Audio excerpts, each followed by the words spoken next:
E3, what's going on tonight? Man, somebody get excited. Man, somebody get excited for last week. Wake Conference was absolutely incredible. You guys know that. Most of you were here. Man, it was just a powerful week, to say the least. So before we begin tonight, I just want to pray again. Father, I thank you for your word. I pray tonight that it would be communicated clearly, Lord, that you would speak through me. Father, that any words that I have to say, Lord, that you would remove them and that you would just speak through me. And Father, I thank you for all that you do, and I thank you that your word illuminates us, Lord, and I pray tonight that it would continue to do that. Father, and I thank you and praise you for this. In Jesus' name, amen. Amen. Hey, quick announcement before we get into the message, but next week, or not next week, but 2 weeks from now, we are having our baptisms. I know I talked to a lot of people that couldn't do it like tonight or next week, and so we are for sure having them in 2 weeks. There is a sign-up outside as soon as you get in the lobby. There's a sign-up right there by the bracelets on that table, so if you want to be baptized, write your name down, your phone number down, and that way we can get a hold of your parents if they want to come and watch. So baptisms 2 weeks from tonight. So there we go. Hey, E3, I just want to say this. So like last week we were here at Wake Conference, right? Last week we were here and we talked, if you were with us, we talked last week about having childlike faith, right? Like Jeff started off Wake Conference talking about childlike faith, how to go about having childlike faith, and he gave a great message. And then David came in and he talked about how we can grow up in our faith, how we can grow our faith, so to speak. We looked in Peter and we talked about how we can grow in faith. And then he also talked about on Wednesday night how we are in a fight for our faith, which we've talked about here before, how we're in a fight for our faith. And so this week we're kind of in between series. Like I know some people are gone on vacation and I know that it's summer, and so I didn't want to quite start our dating series quite yet, so we'll start that in a couple weeks. So we're in between right now, and so this is just a one-off message. And so tonight I want to look back kind of at last week, and as I mentioned earlier, we talked about faith. When we talked about faith and how we have faith and how we grow faith and how we fight for our faith. And yet, here's what's absolutely true. Despite those messages and those instructions, they can all come across as meaningless. Meaningless. And you're like, what?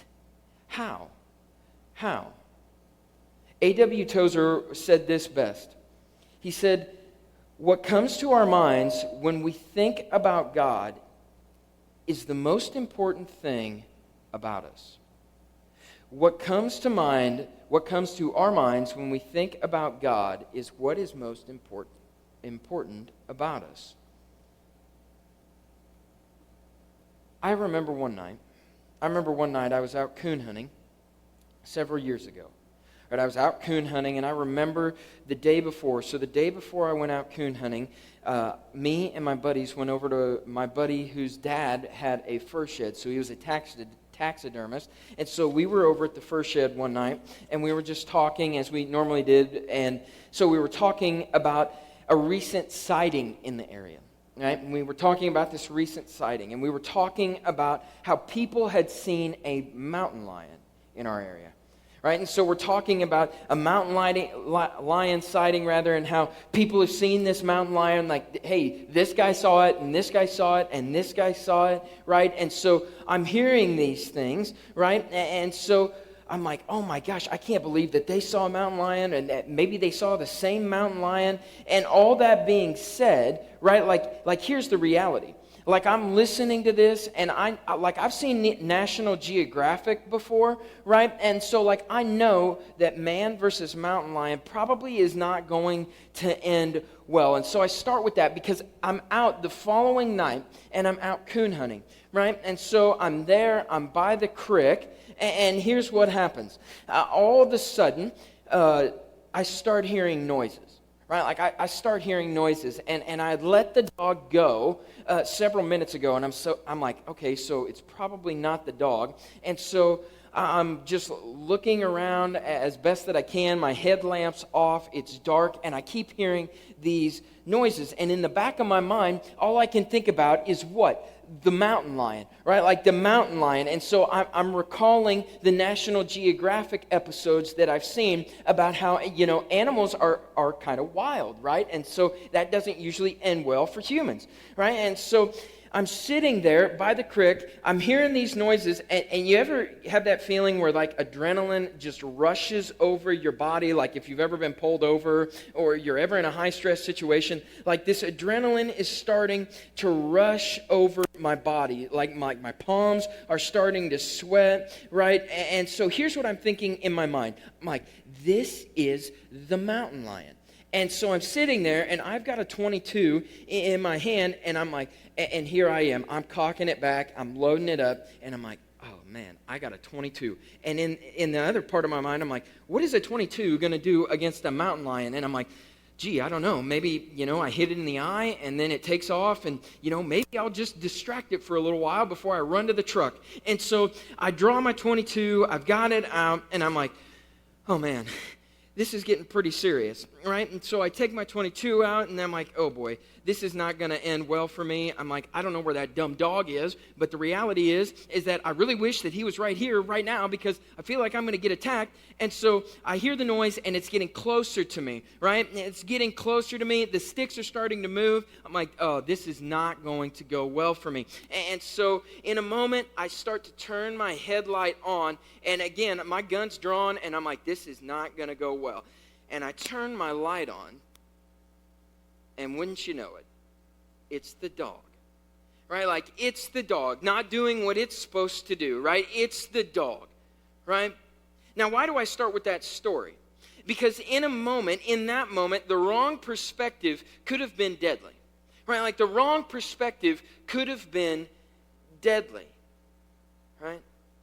And in the same way, the wrong perspective of God is incredibly costly in our lives.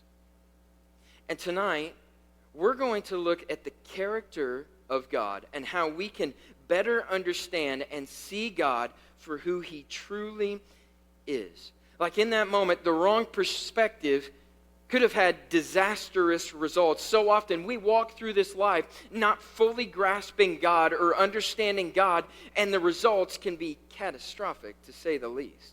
And so to set the scene up a little bit, we're going to look tonight in Luke 15, but I'm going to start in verses 1 and 2 to help us set the scene. So it says this in verse 1 of Luke chapter 15.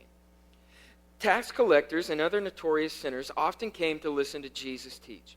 This made the Pharisees and teachers of religious law complain that he was associating with such sinful people, even eating with them. The Pharisees at the time, as I've mentioned before, were the religious teachers. They had the A+, so to speak, in religion class. They did all the things. They had over 600 laws that they upkept. And so this is what they thought, right? Like, this is what they thought. This is what the people thought. They thought of Jesus, right? When they thought of Jesus, they didn't think of Jesus as associating with sinners. This is not what they expected when they heard about Jesus. They expected him to be royalty, right? They expected him to sit on a throne, a physical throne, right? And they're like, how in the world could this guy sit here and eat with sinners and tax collectors, right? It's like, this guy's supposed to be a king, and yet here he is, he's eating with the lowest of low. Now, I don't know where some of you grew up as far as churches go, and I don't know what everyone's experience in life has been up until this point, but I do know one thing, that you have a perception of God, that you have a perceptive reality of who God is. You have a perspective of God. Maybe for you, he's distant. Maybe for you, he's harsh. Maybe for you, he seems like a punisher. Maybe for you, it's as if he doesn't even care about what I'm going through or my life or the things that I'm experiencing. Whatever the case, no one knows the character of God better than Jesus. Whatever your experience in life is, The reality is that no one knows God's character better than Jesus. Why? Well, because they're three in one, Father, Son, Spirit. And why do I bring that up? And why do I start as I do in Luke 15:1? Because in order for us to have the right viewpoint of Jesus, we have to look at what Jesus says about who he is, right? We have to have the right viewpoint of Jesus. And tonight, we're going to look at a story that describes wholeheartedly God's character. God's character. And why is this important? Why is this important? Because if you don't grasp his character, you're either going to run from him, you might be terrified of him,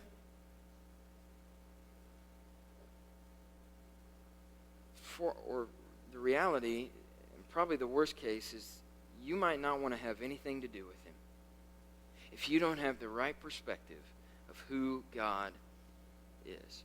And so we're going to pick it up in Luke 15, and we're going to break down in 2 points tonight as to what keeps us from God. The things that keep us from God. And so as I mentioned, we'll be in Luke 15. We'll start in verse 11. Jesus is saying this. To illustrate the point further, Jesus told him this story. A man had 2 sons. The younger son told his father, "I want my share of your estate now before you die."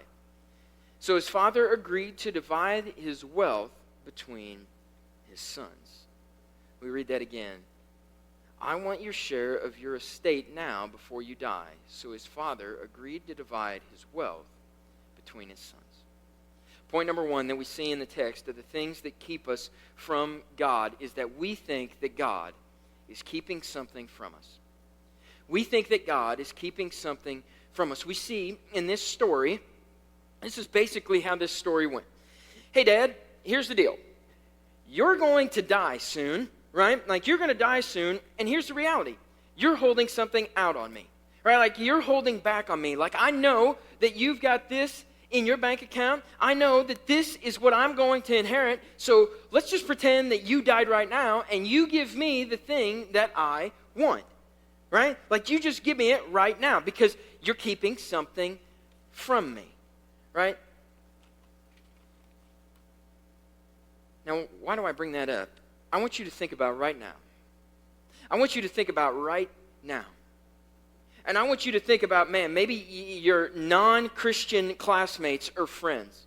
Why do I say that? Because it seems like they can dress however they want. They can sleep with whoever they want. They can talk however they want. They can drink whatever. They can send whatever. They can go to the party with seemingly no regret every single weekend. They can talk like this. They can act like that. They can talk like that to their parents. They can go out and do all the things. They seemingly get to live all this life has to offer with no shame. It seems like they can do whatever they want and seemingly have no shame in it. They can watch whatever and do whatever, and it seems like there's no shame attached to it. And it can seem like, man, God must be ripping me off. He must be keeping something from me. And like the son in the story, we can say, yeah, okay, God, I know that you're holding out on me. I know that you're holding out on me. So I'm going to go out and I'm going to love whoever I want. I'm going to use my body however I want. I'm going to do that thing that everybody else is doing. I'm going to spend it all someday on the car. I'm going to talk to my parents however I want. I'm going to send that. I'm going to stab them in the back because they did it to me. And so therefore, I'm going to go out and I'm going to ruin their entire reputation and their entire life. I'm going to go out and I'm going to get in that relationship because I want to. Because I want to. And so often it's like, okay, I'm following you, God. Now give me the desires of my heart. Right? So often we hear that God gives us the desires of our heart. And surely He does. But here's what happens so often. We're like, okay, God, give me the desires of my heart. And you know that I wanted a man in my life for about 16 years now, and the reality is I don't have one. So give me one right now, right? And so we so often sit back and we focus on the thing that we seemingly don't have. Right? And in turn, what do? We take life into our own hands. Right? Like we take life into our own hands and say, okay, the only thing I can trust is my heart. Because God, it doesn't seem like I can trust you. And we can seemingly play Selena Gomez and be like, oh, well, the heart wants what it wants. And so I'm going to go out and I'm going to take matters into my own hands. And I want that guy, so that's what I'm going to do. I'm going to go out and pursue that. And I want that body, so I'm going to go pursue that. I want that girl, so I'm going to go pursue her. I want to watch this, so this is what I'm going to do. Right? I want to make them feel the pain that I experience, and so that's what I'm going to do, because the only thing that I can trust in is my heart. And yet Jeremiah 17:9 would say this, that the human heart is the most deceitful of all things and desperately wicked. Who really knows how bad it is? You know what's interesting?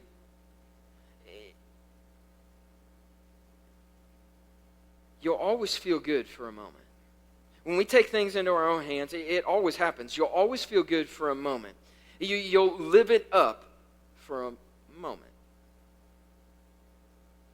Look at what the son in the story does. It says this in Luke chapter 15, verse 13. It says this, a few days later, this younger son packed all his belongings and moved to a distant land.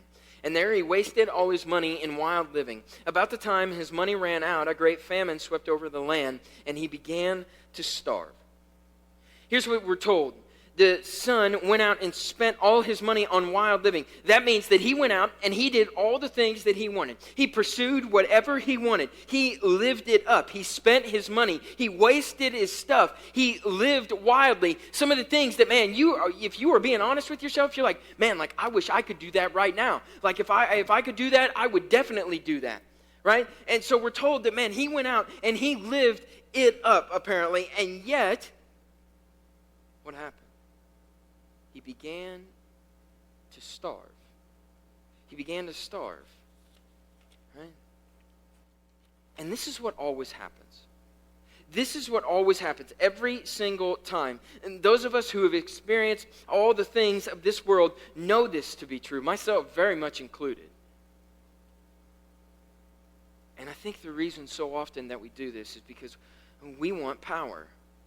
We want to be in control. We want to have all the things. We want to live, quote unquote, our best life. We want to be in control. Can I tell you something? You have very little control.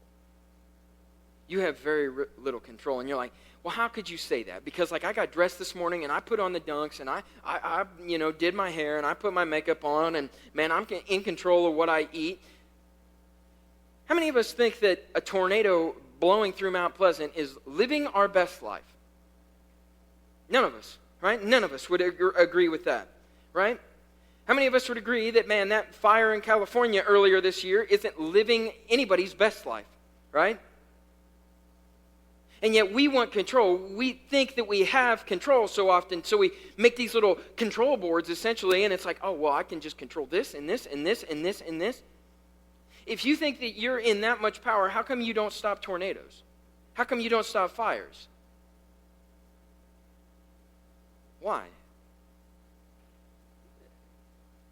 Because you don't have that much control. You have some control, but not that much. We continue in the text, or we read again. It says, about the time his money ran out, a great famine swept over the land, and he began to starve. Why? Because he couldn't control the weather. He couldn't control the weather, and yet so often, here's why I bring this up. Because sometimes we're under this banner of, here's what I think so often we can get in this idea of, name it, claim it. Name it, claim it. What do I mean by that? You'll hear people talk all the time about, oh, just name it, claim it. And they'll say things like, oh, man, you can go out and do this and do this and do this. And preachers will stand up here on stage and tell you, well, you just name it and you can claim it. And they'll say things like, oh, man, you can get married by this age. And so what we do in turn is we're like, I will have a wife by the time that I'm 25. I will have that business someday. I will have a scholarship to Harvard. I will have this relationship by age 20. I will have a jet, and I will have 3 jets, and I will have a runway in my own backyard, and I will have, and I will have, and I will have, and I will have, and I will have success. And everybody turn to your neighbor right now and say success. And man, I'm out of breath after saying that. Like, I'm out of breath after saying that. And so often we hear people and pastors even come up here and say, oh man, I will have this, I will have that jet. And yet where in the Bible does it say that? Where in the Bible does it say that? Right? And so we get under this banner of just name it, claim it. I will have a wife by the time that I'm 25. And it's not promised in the Bible. It's not promised in the Bible at all.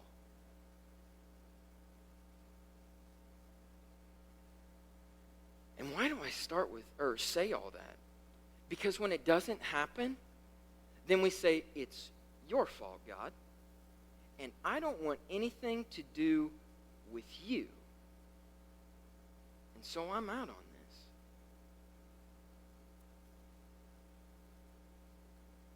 And yet, what we all have a grasp on is that we are not in full control of the weather and the things around us.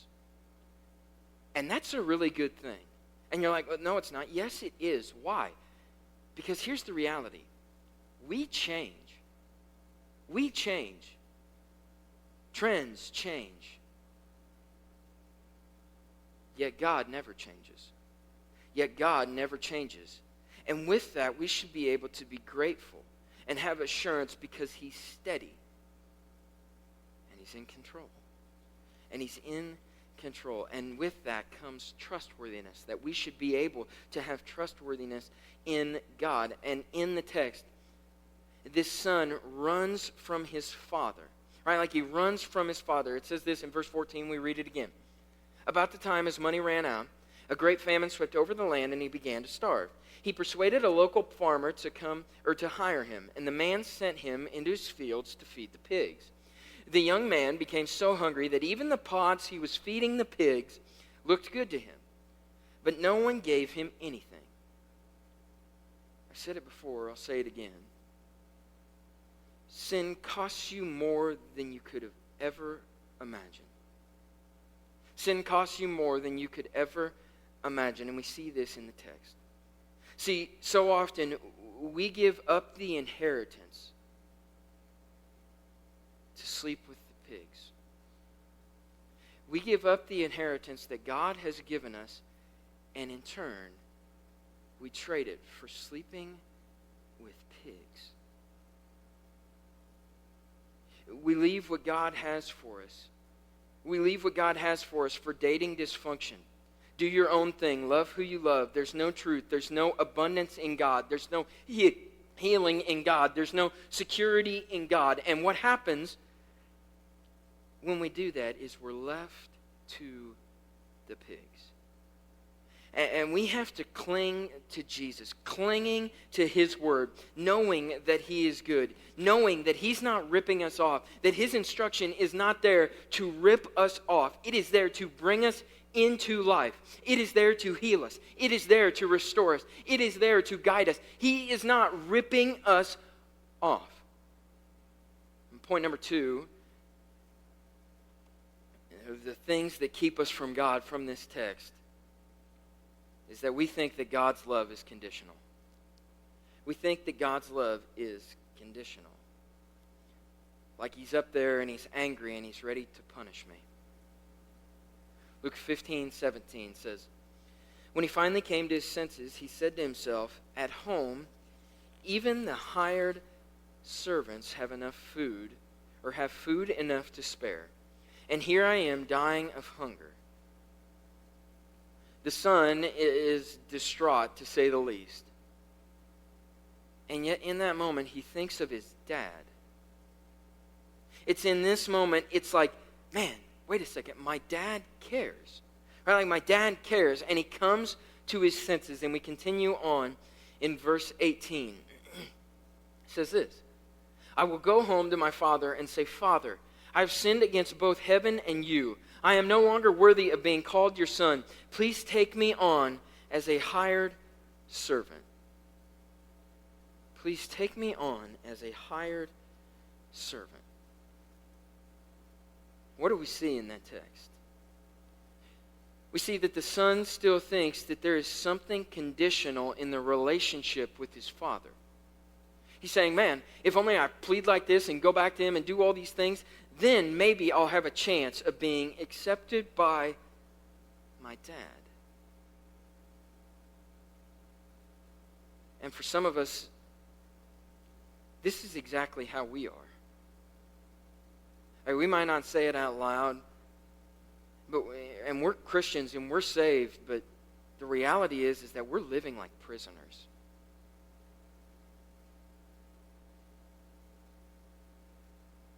And yet what we need to realize is that God desires to be with us. That God desires to be with us.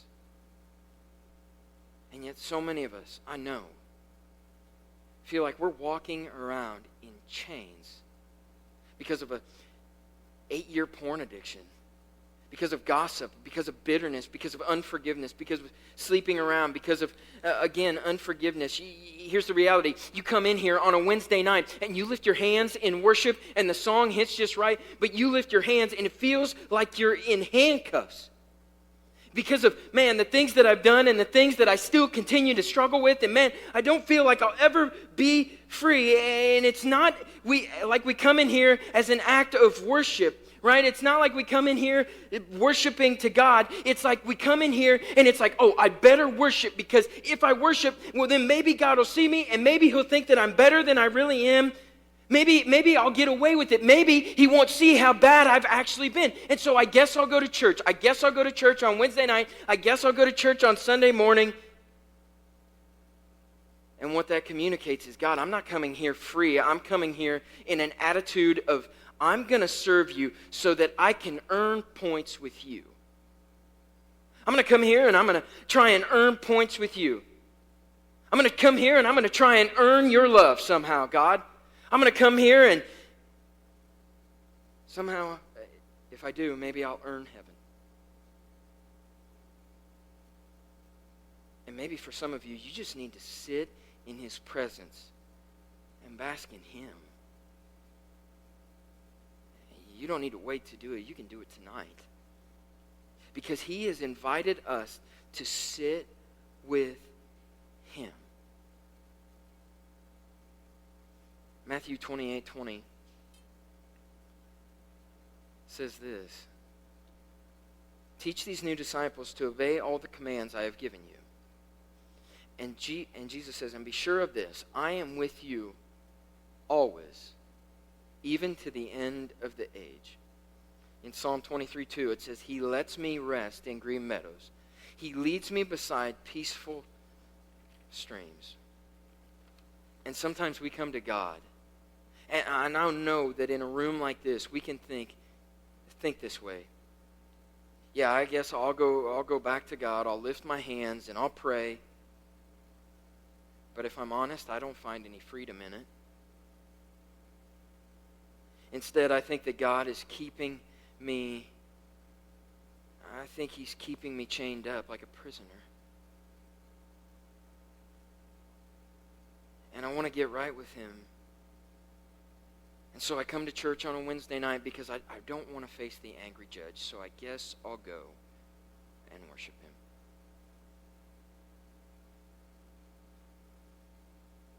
And maybe this perspective is formed because of your church upbringing or something that's happened to you. But I want to read to you from John 8 where it says this. A slave is not a permanent member of the family, but a son is part of the family forever. So if the Son sets you free, you are truly free indeed. Romans 8:1 says it this way. So now there is no condemnation for those who belong to Christ Jesus. I don't know what kind of conditional love you've experienced or walked through. What do I mean by that? Like sometimes the love that we have for one another is conditional. You do this for me and I'll do this for you. Or we think that love is contractual, like a U.S. cellular bill. Like if I keep doing this, I'll keep getting this. But only if I keep doing this will I get that. God is not conditional. God is not contractual. God is not conditional. He longs to be with you. He longs to be with me. Wherever you are, in the mirror, in the classroom, in the late night, the prom night, God longs to be with you. And you don't have to come and worship Him in chains. Why? Why? You don't have to come here and worship and feel like you're in chains. Why? Because He broke the chains so that you could be with Him. That's why He came, so He could tear the veil, so He could break the chains that hold us in bondage, so that you can come and worship Him freely. It's not you coming here on a Wednesday night and praising to God and saying, okay, I guess now I'm your son. Okay, I guess now I'm your daughter because I came here and worshiped and said that prayer and did a couple things and man, I just feel like I'm right with God now. No, because of Jesus and what He did and the breaking of chains that He did, that's the only reason that you can be His son or you can be His daughter. It's not because you come here and man, I'm just going to bootstrap and try harder next week. That's not the point at all. It's because of what Jesus did that you can be called son and daughter. Do you actually believe that?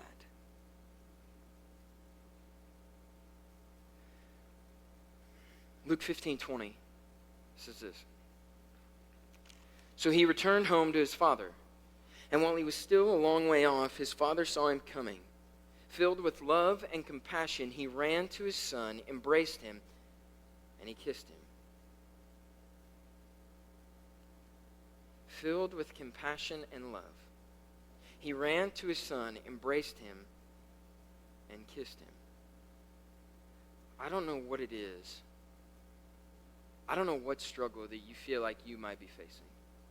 I don't know if it's an addiction, the way that you look the way that you look in a mirror, hate what you see, the relationship dynamic, the anxiety that you seemingly feel every single day, the stress that feels like it overwhelms you, the thing that you keep running back to. I don't know what it is. The night that you sent that, the night that you watched that you gave yourself away, that you drank that you said that you looked in the mirror and hated what you saw. But I want you to know something straight from the text. He sees it. And He sees you. He sees you.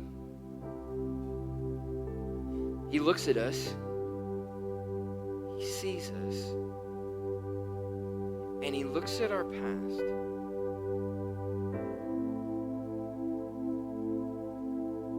And for me, I know my past is a mile long. And I would venture to say that I don't know what it is that you feel like is keeping you from God. I would venture to say that mine is probably worse.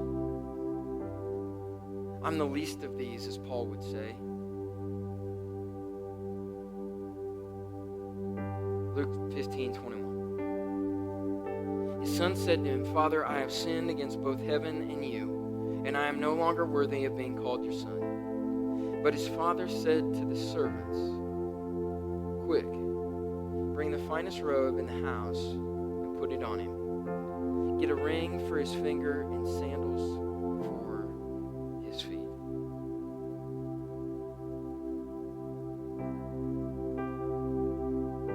When the son comes home, there's a celebration. Upon his return, there's a celebration. And the reality is the same is true today. What is God's response when you run to Him? Punishment? Scolding? Man, I can't believe that you did that. I can't believe that you looked at that. I can't believe that you sent that. I can't believe that you said that. I can't believe that you feel that way about yourself. No. When you run to God, His arms are wide open. And there is celebration for turning to Jesus. The reality is that some of you in the room tonight need to come back to Him. You need to come back.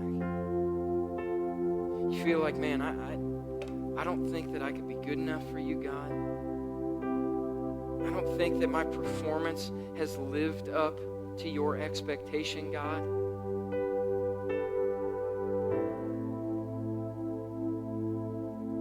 Some of you just need to run to Him. Because He's offering you freedom. He's offering you freedom. He's not sitting there cracking the whip. He's wanting you to come back, arms wide open, into life, not to death. The reality is that when we think that God's love is conditional, it'll keep us away from Him.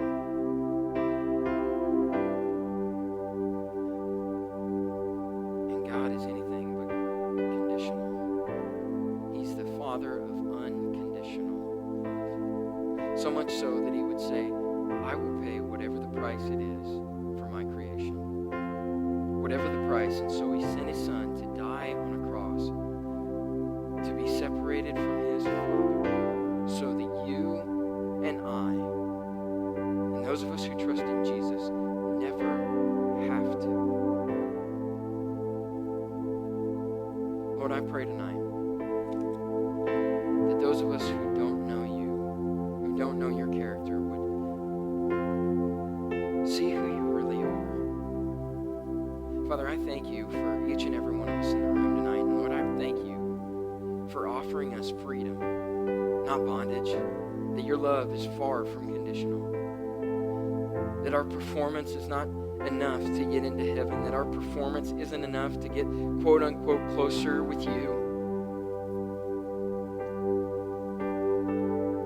Father, I thank You that You stand right behind us and are eager for us to turn to You. Lord, I pray tonight that addictions would be broken. Addictions would be broken because of the life that You've called us to walk in, true life. Father, I thank You for self-esteem issues that seem like, man, this is what I think of myself. But Father, I thank You for those being broken because of what You've done for us. Father, I thank You again for all that You do. And Lord, I just pray for each and every one of us here tonight that we would continue to press in to You, that we would know who You are, what Your character reflects, and in turn we would walk in a way that leads to life. Father, I thank You and praise You for this, and I pray it in Jesus' name.